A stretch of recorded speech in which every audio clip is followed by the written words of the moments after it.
హనుమకొండ జిల్లా పరకాల మున్సిపాలిటీకి 15వ ఆర్థిక సంఘం 1,35,00,000 గ్రాంట్ను విడుదల చేసింది. వాటితో కొనుగోలు చేసిన జేసీబీ 6 స్వచ్ఛ ఆటోలను ఎమ్మెల్యే రేవూరి ప్రకాష్ రెడ్డి ప్రారంభించారు.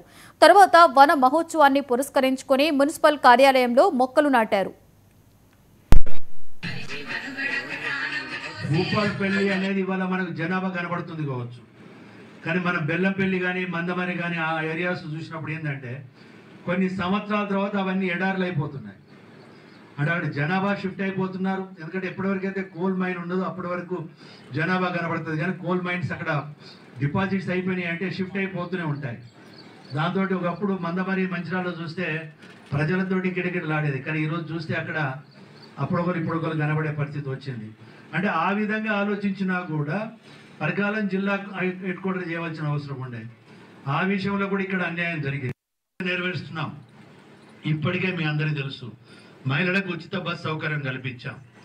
రెండోది వచ్చి ప్రతి ఇంటికి 200 యూనిట్ల లోపల కాల్చుకునే వారికి 200 యూనిట్ల ఉచిత ఇచ్చినాం. అదేవిధంగా గ్యాస్ సిలిండర్లు ఇచ్చినాం. ఇవాళ సంవత్సరానికి ఒక 5 గ్యాస్ సిలిండర్లు వస్తున్నాయి. అన్నిటికన్నా ముఖ్యంగా మీ పిల్లలు చదువుకోవడానికి ఉన్న హాస్టల్స్లలో డైట్ ఛార్జెస్ పెంచినాం. ప్రతి మున్సిపాలిటీలో ప్రతి గ్రామ పంచాయతీలో అతిపెద్ద సమస్యగా ఏది తయారవుతుంది అంటే వేస్ట్ మేనేజ్మెంట్. మీ కమిషనర్ గారు చెప్పారు, ప్రతిరోజు 8 టన్నుల వేస్ట్ జనరేట్ అవుతుంది. మీరు ఇంట్లోనే, నా రిక్వెస్ట్ మెప్మా ద్వారా కూడా, ఇంట్లోనే ఒక చిన్న కాలనీకి ఒక కంపోస్ట్ యూనిట్, ఒక అపార్ట్మెంట్కి ఒక కంపోస్ట్ యూనిట్ అట్లాంటిది మీరు ఏర్పాటు చేసుకోవాలి.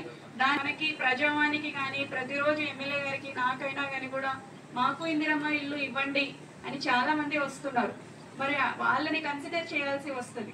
సో నా ఒకటే రిక్వెస్ట్, ఆర్థిక సహాయం కావాలి అంటే మెప్మా ద్వారా అందిస్తాము.